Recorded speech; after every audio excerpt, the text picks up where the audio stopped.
Բարև ձեզ։ Ստեփան Գրիգորյան YouTube-յան ալիքի մասնակիցներ։ Ողջունում եմ ձեզ բոլորիդ։ Այսօր մարտի 16-ն է, մենք շարունակում ենք մեր աշխատանքը։ Անչափ կարևոր աշխատանքը Հայաստանի Հանրապետության բոլոր քաղաքացիների համար, սփյուռքահայության համար։ Մենք ընտրում ենք օբյեկտիվ ինֆորմացիան, վերլուծում ենք։ Կանխատեսումները իրոք համապատասխանում են իրականության, մինչդեռ այս աշխարհը շատ ալեկոծվող է, շատ բաներ փոխվում են շատ արագ, ինչքան adekvat մենք արձագանքենք, այդքան լավ հայության համար։ Ուրեմն մենք կհասկանանք որտեղ են խնդիրները, ոնց արձագանքենք, նաև դա շատ օգտակար է մեր աշխատանքը կառավարության համար։ Որ ավելի adekvat արձագանքել զարգացումների, որոնք գնում են աշխարհով մեկ։ Այսօր գլխավոր թեման կլինի երկու թեմաներ կլինեն, մեկը կապված Թրամփի քաղաքականության հետ, Թրամփ, Ուկրաինա, Ռուսաստան, այլ քայլեր Թրամփը հիմա արեց, դուք գիտեք, Թրամփը հրաման տվեց ռմբակոծել հուսիների բազաները Եմենում, այլ որոշումներ Թրամփը շատ ուշագրավ ընդունեց, դրա մասին կխոսենք, Զելենսկի քայլերը, որ Միացյալ Նահանգները իրոք ճնշեն Պուտինին, որ Պուտինը գնա զիջումների, շատ հետաքրքիր քայլերը Զելենսկու եւ Ուկրաինայի դաշնակիցների։ Դրա մասին մենք կխոսենք, նաև մեծ յոթնյակի որոշումը, արտգործնախարարների Կանադայում որոշումը, այդ հնարավոր բանաձևի մասին երեք խոսացինք, այո, ընդունվեց բանաձևը, պահանջող Ռուսաստանից դադարեցնել պատերազմական գործողությունները, հակառակ դեպքում սանկցիաները կուժեղանան, նաև Ամերիկայի սանկցիաները, ու պարզ է հայկական թեմաներից կխոսենք։ Սփյուռքահայության քայլեր, ամերիկահայության եւ ավանդական ուժերի եւ նոր կազմակերպությունների, կանադահայության, ֆրանսիահայության շատ լուրջ քայլեր անում է Սփյուռքը, անչափ կարեւոր մեզ բոլորիս համար։ Նաև կառավարության քայլերը, ես մի քանի խոսք այսօր ուզում եմ ասել այն նախաձեռնության մասին, որով հանդես եկավ Նիկոլ Փաշինյանը, վարչապետը Հայաստանի, երբ որ հրավիրեց թուրք լրագրողներին, ինչա տալուց է մեզ դա ինչ առաջարկներ ես ունեմ, այդ կապակցությամբ պարզ է կխոսենք նաև դրա մասին ու մի շարք Ադրբեջանի քայլերից կխոսենք։ Ադրբեջանը չի նստած չի, ակտիվ է, Ադրբեջանը շատ մտահոգված է, որ Տրամփը դեռ չի աշխատում Ադրբեջանի հետ, դա ակնհայտ երևում է ու մի շարք նախաձեռնությունով հանդես է գալիս։ Ուրեմն ասելիք քննարկելիք բաներ մենք ունենք, ես խնդրում եմ ձեզ բաժանորդագրվել, կիսվել, լայքել, ինչը աշխատացնում է մեր YouTube-յան ալիքը։ Սկսում ենք այսօրվա մեր աշխատանքը։ Ես պետք է ասեմ, որ Պուտինը, Լուկաշենկոն եւ Ռախմոնը Տաջիկստանի ղեկավարն է, այդ երեք բռնապետերը հավաքվեցին Մոսկվայում, քննարկում էին անում ու քննարկման ժամանակ զանգեցին Ալիևին ու ասեցին դու մեր մեծ բարեկամն ես, մեծ ընկերն ես, գալիս ես մայիսի 9-ին, մենք շատ ուրախ ենք։ Այդ ցուցադրական զանգը, այդ երեք բռնապետերին, Ալիև բռնապետին պատահական չեն։ Այդ մեսեջը նաև Նիկոլ Փաշինյանի, որ ախպեր դու մեզ մոտ տեղ չունես։ Ես պետք է ասեմ նաև այն մարդկանց, ովքեր բալեշիկներ են Հայաստանում Պուտինի, շատ քիչ են, կչացան, բայց կա, որ Պուտինն է, հիշեցնում եմ ձեզ, բալեշիկներ Պուտինի Հայաստանում։ Պուտինն է հանձն է Լեռնային Ղարաբաղը Ալիևին։ Պուտինն է, հիշում եք ինչ էր ասում Դադիվանկի մասին, երբ որ ստիպում էին, որ մենք դուրս գանք Քելբաջարից, Կարվաջարից։ Ասում են Պուտինը, «Էդ իմ պատվի հարցն է, հայ եկեղեցականները կմտնեն Դադիվանք առանց խնդրի»։ Դադիվանկի ճակատագիրը Պուտինյան սցենարով գիտեք որն է։ Փոխանցվեց Ուդինների համայնքին Ադրբեջանի։ Ինչ եմ ուզում ասել, այս ձևի բաներ իրավունք չունես մոռանալու, եթե մոռանում ես, ուրեմն ինքնասիրություն էլ չունես։ Հիմա Ադրբեջանը, իրոք Ալիևը մտահոգված է, որ նոր ադմինիստրացիան դեռ չի աշխատում Ադրբեջանի հետ։ Դրանից է գալիս, որ Ալիևը խնդրեց Նետանյախուին, որ Նետանյախուն կնեսետում քննարկվի նոր դաշնակցային ալյանս Միացյալ Նահանգներ, Ադրբեջան, Իսրայել։ Չգիտեմ ինչ կստացվի դրանից, չեմ կարծում, որ ամերիկացի կհամաձայնվեն այդպես հեշտ, բայց Ալիևը տարբեր ուղղություններով աշխատում է, որ նոր ադմինիստրացիան իր հետ աշխատի։ Գոնե մի հատ Մարկո Ռուբիոն իր հետ հանդիպի։ Հիմա ինչ հայտարարություն արեց Բաքվի այս գլոբալ ֆորումում։ Մի մասը հայտարարությունների, որոնք կապված են ուղղակիորեն Հայաստանի հետ, դուք գիտեք, մենք ներկայացրենք վերջի 2 օրը ձեզ Ստեփան Գրիգորյան YouTube-յան ալիքի շրջանակներում հիմա նորը ներկայացնեմ։ Բացման խոսքում ինքը այնտեղ ասեց, որ Էնտոնի Բլինկենը փչացրեց Ամերիկայի եւ Ադրբեջանի հարաբերությունները։ Ադրբեջանը օգնեց, որ ամերիկացի զորքը, ամերիկացի զինատեխնիկան տեղափոխեն Աֆղանիստանից Բաքվով դեպի Եվրոպա, դեպի Ամերիկա, մենք օգնեցինք, բայց Էնտոնի Բլինկենը մեզ անտեր թողեց։ Չի ասում, որ Էնտոնի Բլինկենը կրճատեց համագործակցությունը Ադրբեջանի հետ, գրեթե փակեց համագործակցությունը, այնտեղ սանկցիաներ կիրառվեցին, հիշում եք, Ադրբեջանի դեմ, հենց դրա պատճառով, որ մասսայական մարդու իրավունքների խախտումներ են գնում, որ Ադրբեջանում էթնիկ զտում արվեց հայերի դեմ։ Դա չի ասում, ասում է, այ մենք օգնում ենք, մեզ չեն օգնում։ Բայց այդ մեսիջները ուղղված են Դոնալդ Տրամփի թիմին։ Հույսով են, որ չի ստացվի խաբել այս թիմը Դոնալդ Տրամփի, բայց անընդհատ փորձում է դա անել Ալիևը։ Մյուսը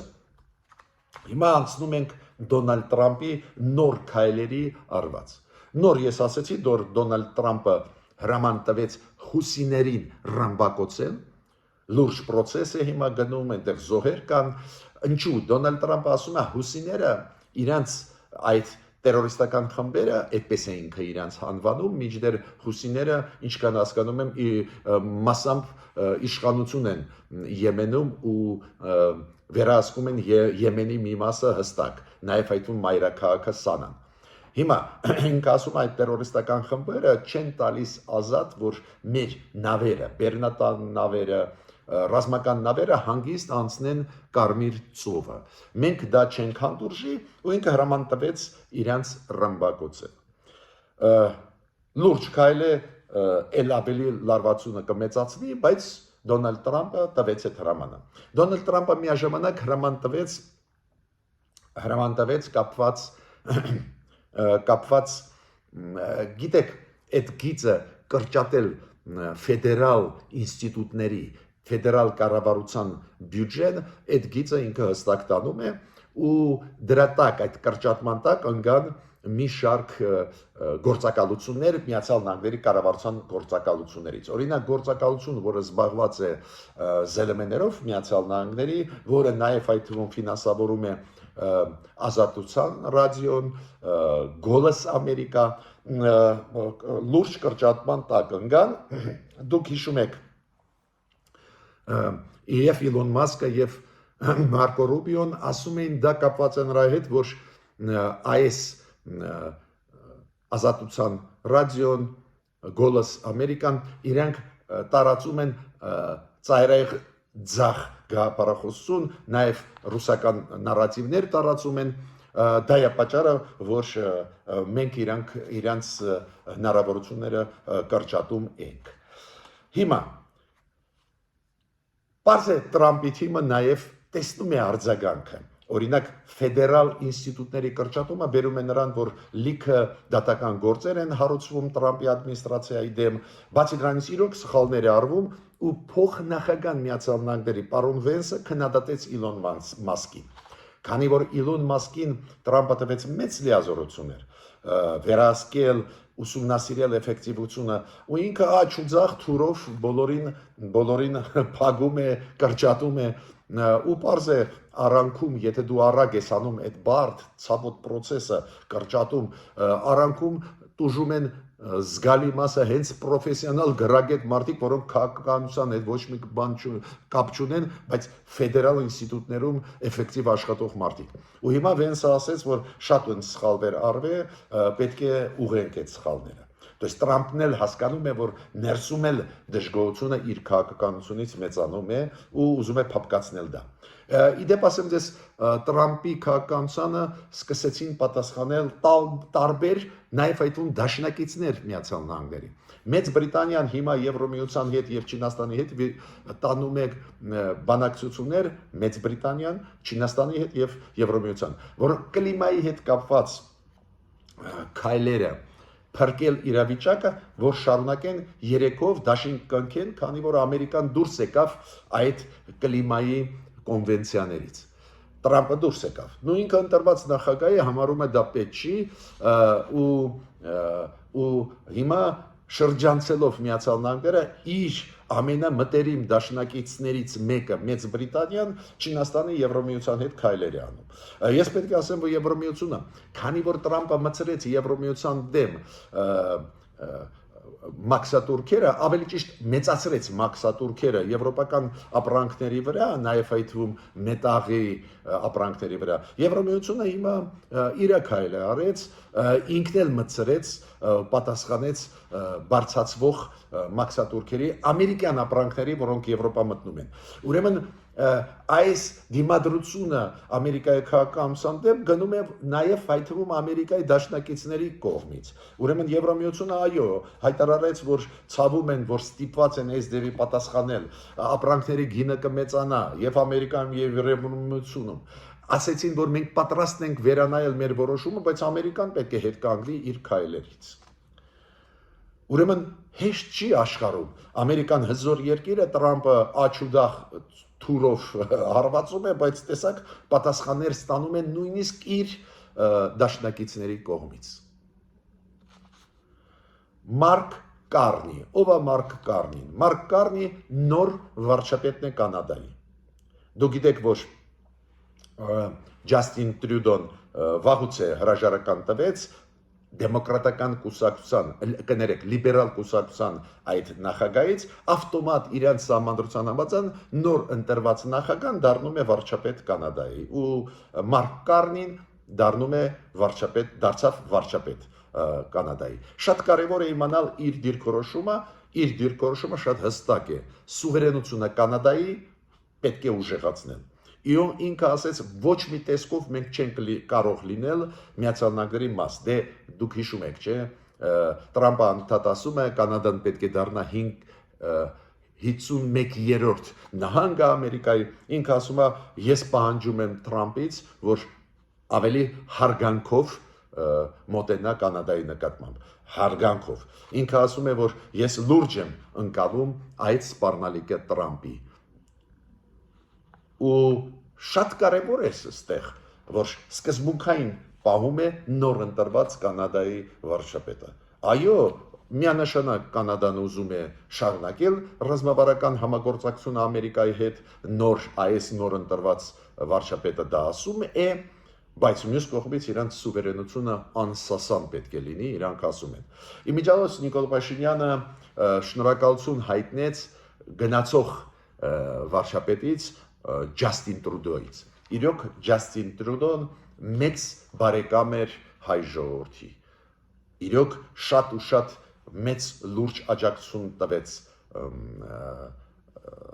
Հայաստանին, ստեղ բացվեց դեսպանատուն, ինչ եմ ուզում ասել,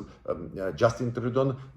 որակապես բարձրացրեց մեր հարաբերությունները Կանադայի հետ, ինչ անչափ կարևոր էր։ Հիմա Տրամփը, ես նոր ասեցի, որ մեծ յոթնյակը որոշում ընդունեց, որ եթե Պուտինը չհամաձայնվի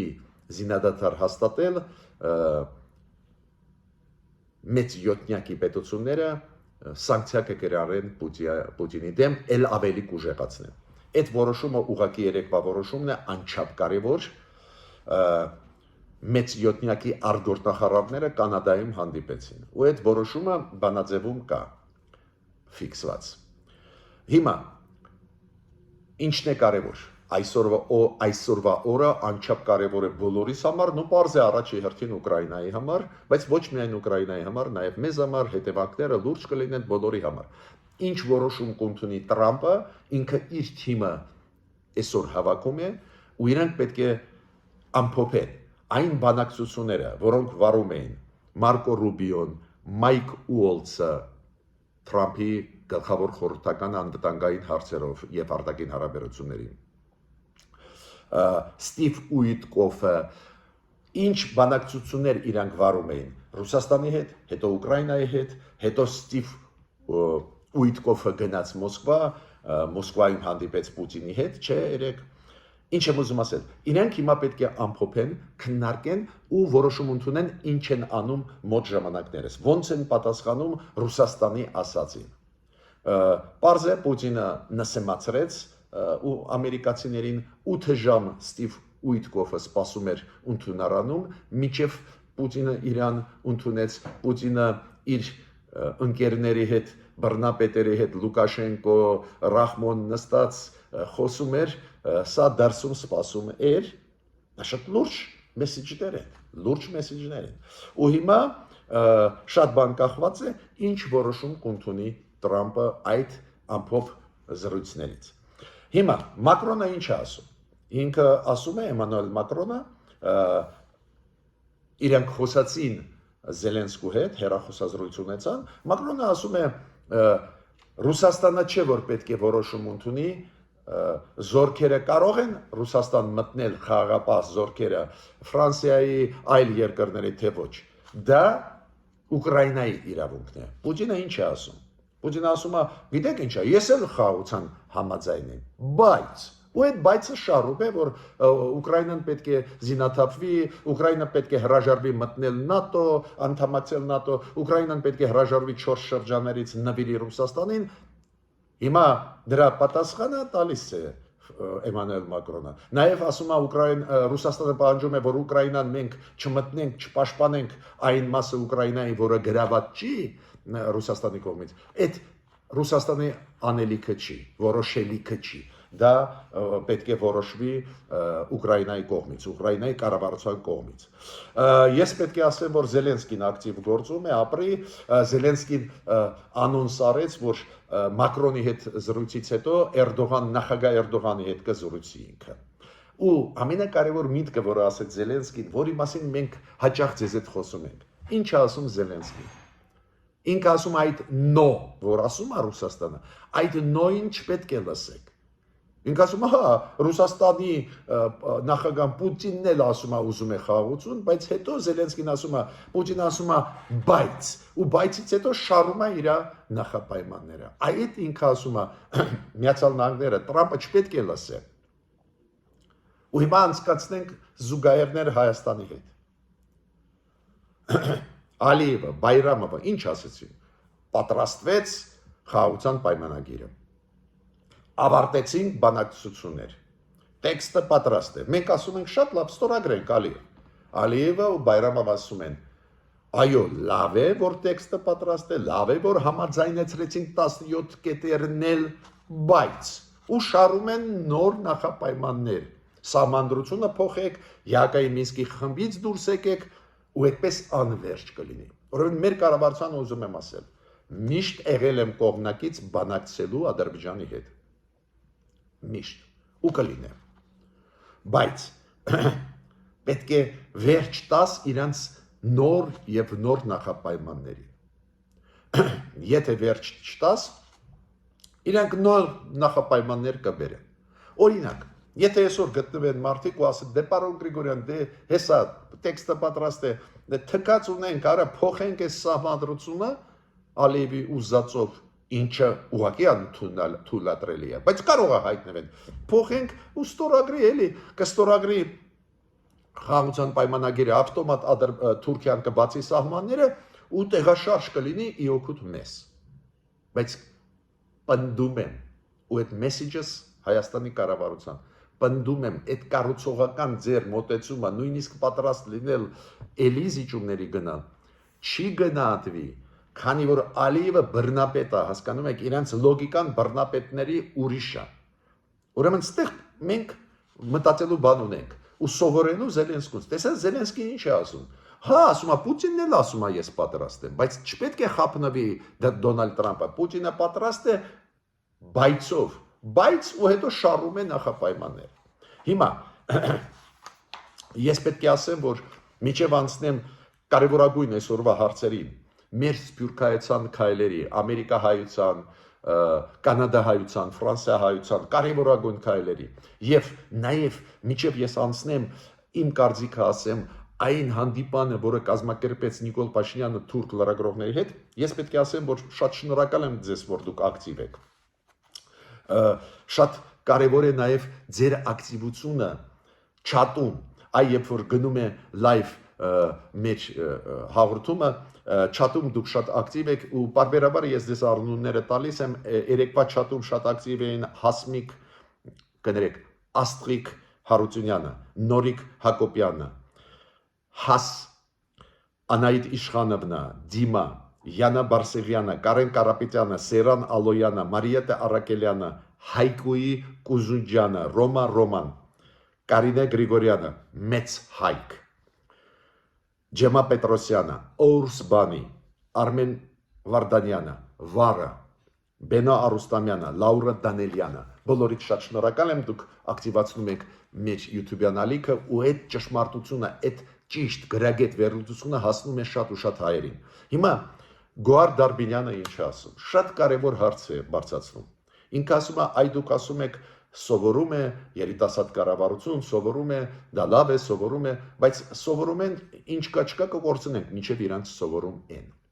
Ես պետք է ասեմ, որ շատ ակտուալ թեմա է։ Ես մեծ կողմնակից եմ ներգրավել երիտասարդներին, մեծ կողմնակից եմ։ Ես շատ ու շատ սեմինարներ անցկացնում են հենց երիտասարդների հետ կապված, նաև այդ թվում Հայաստանի շրջաններում, անչափ կարևոր է, դա մեր ապագան է։ Բայց գիտեք, ոնց են դուրս գալիս այս վիճակներից տարբեր կառավարությունները տարբեր երկրներում բալանսավորում են կադրային քաղաքականությունը, նաև ներգրավում են փորձառու մարդկանց, նաև երիտասարդներին։ Ու այդ ապահովում է այն բալանսը, որ դու երբ սովորում ես, երբ փորձ ունես, եւ կայուն զարգանում ես։ Այ դրա մասին պետք է կառավարությունը մտածի։ Այո, մենք միշտ մտավախություն ունենք, որ նախկինները համակարգը լցվեն, հիմա էլ լիքը կան, այդ մտահոգությունը միշտ էլ կա, բայց մենք բոլորս իրար ճանաչում ենք, փոքր երկիր է, ով փորձառու է, ազնիվ է, սկզբունքային է, ով երիտասարդ է, ազնիվ է, սկզբունքային է, ով ոչ, ուրեմն բալանսավորումը շատ կարևոր է, որ այն փորձը, որ մենք ունենք, մեր տիպի մարդիկ, նաև կառավարությունը օգտագործի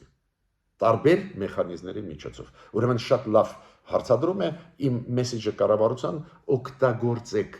գրագետ փորձառու մարդկանց, ովքեր նախկինների դեմ հետևողական պայքարել են տարբեր ոլորտների հետ կապված է դա։ Ոչ միայն արտաքին հարաբերությունների հետ, օրինակ նույն տեղական ինքնակառավարման հետ կապված, այդ Գյումրիի ընտրությունների հետ կապված։ Ինչի՞ չօգտագործել Լևոն Բարսեղյանի մակարդակի փորձագետի հենց տեղական ինքնակառավարման հարցերում։ Հետևողական մարդ պայքարել է միշտ նախկինների դեմ, միաժամանակ պրոֆեսիոնալ է, ինչի՞ չօգտագործել։ Միտքս ինչու՞մ է։ Միշտ ստեղ պետք է կառավարությունը ճկուն լինի, քանի որ մանդատը կառավարությանը տրված, մեզ չի տրված, մենք փորձագետներ ենք, մենք պատրաստ ենք օգտակար լինել, բայց կառավարությունը պետք է ճկուն լինի։ Հիմա Նիկոլ Փաշինյանը տվեց ինտերվյու թուրքական ԶԼՄ-ներին։ Հիշում եք այդ պրես-կոնֆերանսը, ես ուշադիր նայեցի, իմիջիայլոց այդ պրես-կոնֆերանսի ժամանակ ինքը բավական խիստ քննադատեց Ադրբեջանին, հենց դրա պատճառով, որ Ադրբեջանը գերի է պահում հայերին, կան կասկածներ, որ կիրառվում են բռնություններ իրանց դեմ, խոշտանգումներ, բավական խիստ քննադատեց Ադրբեջանի ոչ կառուցողական դիրքորոշումը, նաև նախապայմաններ դնելը Հայաստանին, շատ դա կարևոր է, դրական եմ համարում, ավելին, ես հասկանում եմ այդ նախաձեռնությունը Նիկոլ Փաշինյանի, ինքը նախաձեռնեց, քանի որ ինքը գիտեր, չէ, որ կստորագրեն Ադրբեջանի հետ, ոչ թե կստորագրեն,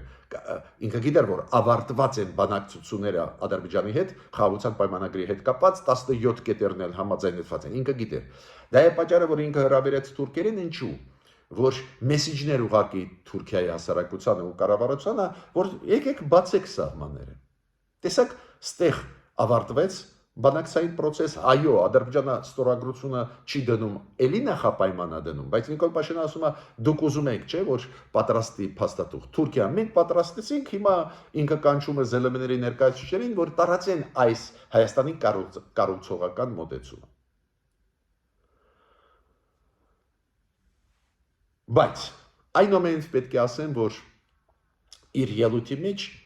մի քանի դրույթներ կային, որը հարցեր իր մոտ առաջացնում են։ Օրինակ Նիկոլ Փաշինյանը անընդհատ ասում են, որ գլխավորը ռեգիոնն է։ Ռեգիոնում մենք ամեն ինչ պետք է լուծենք։ Ես այդ թեզերի հետ այդ կամ էլ համաձայն չեմ, դե պարզ է հարևանների հետ պետք է փորձես հաստատել հարաբերությունները, ստեղ ես համաձայն եմ։ Բայց եթե կա խաղացող ռեգիոնում, որը կառուցողական չի, եթե անընդհատ նախապայմաններ է դնում, չես գնա անընդհատ զիջումների։ Կարմիր գիծ կա, չէ՞, մեր սուվերենությունը, մեր անկախությունը, մեր անվտանգությունը, օրինակ ես չեմ համարում ճիշտ դուրս բերել եվրոպական դիտորդներին, նույնիսկ եթե ստորագրի փաստաթուղթը Ադրբեջանը։ Կասկածում եմ, որ կստորագրի, ասել եմ իմ կարծիքը, բայց սխալ եմ համարում դուրս բերել եվրոպական դիտորդական առաքելությունը։ Իրենք են ապահովում այսօր մեր անվտանգությունը, մեր զինվորների կյանքը բարի բուն իմաստով իրանք են այսօր։ Բայց միտքս ինչու՞մ է։ Ես չեմ կարծում, որ ամեն ինչ գալիս է ռեգիոնից։ Այդ միտքը ինքը ասեց ու մի ունեմ նաև դիտողություն, Նիկոլ Փաշինյանը ասեց արևմտյան Հայաստան եզրույթը ու դնեց հավասարը հավասարի հետ արևմտյան Ադրբեջան եզրույթի։ Քանի որ Նիկոլ Փաշինյանի մոտ ֆիքսվեց, որ արևմտյան Հայաստանը դա իբր այդ եզրույթը իբր դա ռևանշիզմի մասին է խոսում։ Ես պետք է ասեմ, որ իրոք անհրաժեշտ է գիտնականների հետ առանձին դեպքերում քննարկել, պատմաբանների հետ, պատմագրության մեջ իրոք կա եզրույթ արևմտյան Հայաստան, ես չլինելով պատմաբան կարդացել եմ լիքը հոդվածներ, գրքեր կապված այլ երկրների պատմությունների հետ, նույն հույներին կարդում էի իտալացիներին, այլ երկրների պատմաբաններին, որտեղ որ քիչ թե շատ հիշատակվում է հայկական հարցերը։ Պետք է ասեմ, որ արևմտյան Հայաստանը եզրույթը շատ տարածված է նաև Թուրքիայի պատմաբանների մեջ։ Ինչ եմ ուզում ասել, դա ոչ մի կապ չունի ռևանշիզմի հետ, ուրեմն ուզում եմ ասել Նիկոլ Փաշինյան, ստեղ վախենալու բան չկա։ Այ արեստական արևմտյան Ադրբեջան եզրույթը իրոք դա նկարտում է հայերի նկատմամբ։ Հիմա այս նախաձեռնությունով Նիկոլ Փաշինյանը հանդես եկավ, նայենք ինչ արձագանք կլինի Թուրքիայի կողմից, ես դեռ արձագանքների մասին չգիտեմ, քանի որ լրագրողները նոր վերադարձան Թուրքիա, պարզ է իրանք նյութերը կպատրաստեն, քանի որ Նիկոլ Փաշինյանը բոլոր լրագրողների հարցերին պատասխանեց, ուրեմն ամեն մեկը իր մասով ինչ որ նյութ կդնի իր ԶԼՄ-ներում, իր թերթերում, on-line ռեսուրսներում, բայց միտքս ինչու՞մ է։ Նայենք ինչ այս մեսիջները դրական, կոնստրուկտիվ, որ մենք պատրաստ ենք Թուրքիայի հետ աշխատել, պատրաստ ենք համագործակցել, որ ցեղասպանությունը գլխավոր հիմա հարցը մեր օրակարգում չի։ Նայենք ոնց է պատասխանելու Թուրքիան, կբացի սահմանը, կասկածում են։ Քանի որ Ադրբեջանը չի ստորագրի խաղաղության պայմանագիրը, ինքը նոր նախապայմաններ է դնում ու այդ նոր նախապայմանների վերջը չի լինի։ Ուրեմն պետք է մտածենք ինչ անենք։ Ես նաև պետք է ասեմ, որ շատ են տարածվում ֆեյքեր, նարատիվներ ռուսական, ադրբեջանական Հայաստանում, շատ են։ Օրինակ, շատերը ինձ գրում են, պարոն Գրիգորյան, գլխավորը զինվելն է, գլխավորը չգիտեմ ինչն է։ Ով ասեց, որ բանակը չպետք է խելքի բերես, պաշտպանելու քո հայրենիքը։ Ով ասեց, որ չպետք է դաշնակիցներ դերք բերես։ Ամեն ինչ պետք է, բայց նաև պետք է քաղաքական, դիվանագիտական աշխատանք տանել, որ մթնոլորտը աշխարհում լինի ծանր Ադրբեջանի համար։ Ու հաճախ տարածվում է այդպես ինֆորմացիա, այ ասում են երեք Եվրոպարլամենտը որոշում ընդունեց, բանաձև, խիստ, քննադատող Ադրբեջան, ինչ է տալիս, թուղթ է, էլի։ Հիմա պատասխանում եմ ինչ է տալիս։ Ուրեմն ես կարդացի Ադրբեջանի մեջլիսի արձագանքը։ Ուղղակիորեն սպառնացող Եվրոպարլամենտի պատգամավորներին, ուղղակիորեն անպատվող Եվրոպարլամենտի անդամներին։ Բողոքի նոտա ներկայացրեց Ադրբեջանի մեջլիսը Եվրոպարլամենտին, ասեց անհիմն կողմնակալ այդ բանաձևը ու վերջի խոսքերով քննադատում են։ Ինչի է քննադատում Ադրբեջանը։ Եթե դա ոչ մի բան չի թուղթ է, ուրեմն թուղթ չի։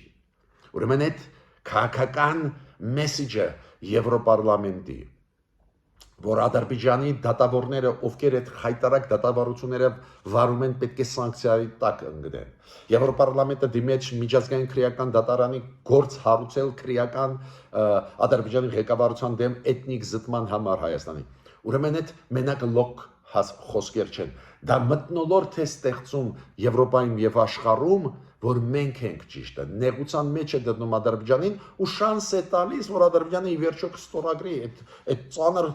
բերի տակ լինել շատ դժվար է։ Ուրեմն խնդրում եմ չընկնենք այս հոսանքների տակ պրոռուսական, պրոադրբեջանական, որ իբր քաղաքական աշխատանքը դիվանագիտական ոչ մի բան չի նշանակում, մեծ բան է նշանակում։ Ու զսպում է ագրեսիվությունը Ադրբեջանի։ Հիմա հայերի, գիտեք, ամերիկահայության այդ հայտնի լոբիստական կազմակերպությունները, ասամբլեաները, ազգային կոմիտեները իրոք ուժեղ կապված եւ ավանդական կուսակցությունների հետ եւ անկախ եւ նաեւ երիտասարդական կազմակերպությունները Միացյալ Նահանգներում, Կանադայում անցկացրեցին մի շարք շատ կարևոր միջոցառումներ, բողոքի ակցիաներ կապված հայ գերիների հետ, որ ուշադրությունը դարձնի եւ Միացյալ Նահանգների կառավարությունը եւ Կանադայի կառավարությունը մեր հայերի վիճակին, բացի դրանից բարձրացնում են հարցերը, որ պատժվի Ադրբեջանը էթնիկ զտման պատճառով անցկացված Արցախում եւ ամենակարևորը նաեւ նամակները ուղղված կոնգրեսականներին եւ ուղղակիորեն Թրամփին, որ հենց այդ ամերիկյան ինստիտուտները եւ Կանադայի կարող են մեզ աջակցել եւ տեղը դնել Ադրբեջանի այդ ագրեսիվ կեցվածքը։ Իդեպ ասեմ ձեզ, շատ կարևոր այդ տեքստերում ես կարդացի ամերիկահայության, կանադահայության այդ հայտնի կազմակերպությունների տեքստերում շատ կարևոր էր նշվում այդ խաղաղության պայմանագրի զարգացումը, որ կորզած ուժով Հայաստանից այդ փաստաթղթերը չեն աշխատի։ Միակողմանի, եթե փաստաթղթում միայն միակողմանի զիջումներ, այդ չի աշխատի, երկարաժամկետ չի լինի խաղաղությունը։ Իդեպ ասեմ ձեզ, դա շատ առնչվում է այն մտքերի հետ, որոնք ասում են Գերմանիայի արտգործնախարարը Բերբոկը, Հոլանդիայի արտգործնախարարը, ովքեր ասում էին, որ Հայաստանը գնաց լուրջ քայլերի, ուրեմն դա պետք է գնահատվի, այլ ոչ թե նոր նախապայմաններ դրվեն։ Ես թարգմանում եմ ազատ լեզվով, լեզվի վրա, ազատ լեզվի վրա իրենց դիվանագիտական ձևակերպումները։ Սաուդյան Արաբիան, իմիջիալ ձեզ ասեմ, ողջունեց Հայաստան, Ադրբեջան միջև ավարտը խաղաղության պայմանագրի տեքստի հետ կապված ու պարզա խորդորում են ինչքան կարելի է շուտ ստորագրել այդ փաստաթուղթը։ Ես երեք ձեզ մանրամասն ասել եմ ովքեր ողջունեցին, հիմա գումարվեց նաև արաբական շատ ազդեցիկ երկիրը։ Այդ հորդորող երկրներից մեկը, որը ասում է նաև իրոք ժամանակ եկավ ստորագրել խաղաղության պայմանագիրը։ Ես ավարտեցի իմ ելույթը, մինչ նոր հանդիպումներ։